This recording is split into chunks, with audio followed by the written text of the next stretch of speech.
Esse encontro entre os dois atores aconteceu em um hotel em Nova York. E segundo Mel Gibson, foi tão assustador que ele realmente se sentiu diante de um demônio. Vamos ver o momento em que ele começa a falar sobre esse encontro. Quero dizer, este é um lugar bizarro.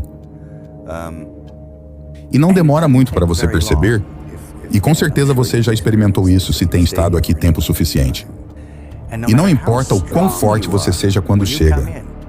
Fresquinho da fazenda, com suas convicções e uma certa linha de ataque.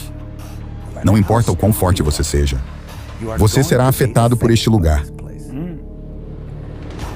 A opinião dele, em relação às mulheres em filmes do começo ao fim, é breve. Ele diz, mulheres em filmes? Desnudas ou mortas, ambas são melhores. E é como, uau. Ele veio me ver uma vez em um terraço em Nova York. Eu disse, ei, podemos conversar? Ele disse, claro. Ele veio flutuando de lado entre uma multidão de pessoas. Ele estava vestindo roupas pretas. Era como aqueles velhos filmes de vampiros em que eles não caminham, flutuam. E ele era um dançarino, sabe?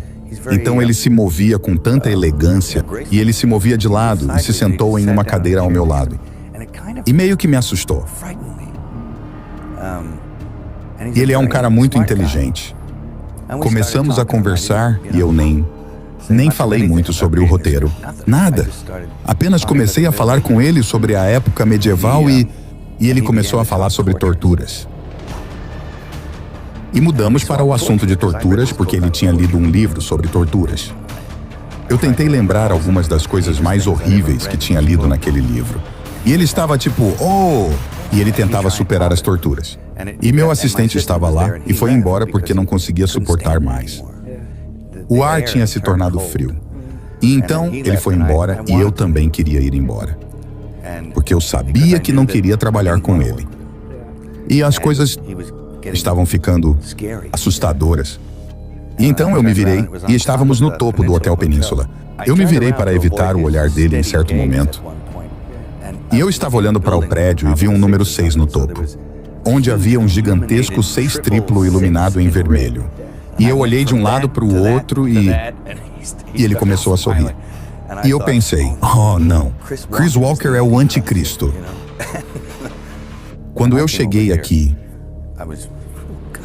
estava nos meus 20 anos. Foi a primeira vez que realmente cheguei aqui. E sabe, eu tinha muitas paranoias em relação a esse lugar, sobre o que diabos estava acontecendo, porque havia muitas coisas que eu não conseguia entender.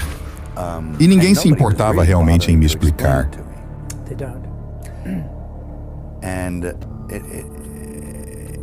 E eu formei muitas opiniões sobre esse lugar. E sobre as pessoas dele. Certamente não poderia ser assim, porque nem todo o lugar pode ser como, você sabe, um vilarejo dos estranhos. É como quando há uma pessoa estranha rondando e todos no bar ficam quietos e encaram e te dizem, não vá até a casa no topo da colina. E então você vai lá e pensa, não, estou errado. Ou seja, foi apenas um pensamento louco. Estou paranoico.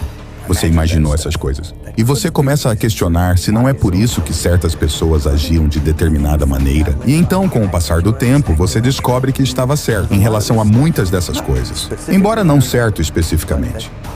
Você começa a perceber que seus piores pesadelos eram reais. Você fica meio que, Isso é o que eu entendo como começar a nadar com os salmões na correnteza. Sabe, se você fica aqui tempo suficiente, você se encontrará fazendo essas coisas. E você tem que... Há uma maneira de fazer isso, sem realmente fazer. E isso leva tempo. E requer relaxamento. Não ficar desconfortável. Aceitar isso pelo que é. Entender o que é. Uma vez que você entende e não tem mais medo, você começa a superar isso. E então, pode se ocupar de fazer o que estava tentando fazer inicialmente. Um lugar como esse pode te humilhar. E pode te humilhar ou te tornar humilde. Ele pode destruir sua vida em pedaços, se você permitir.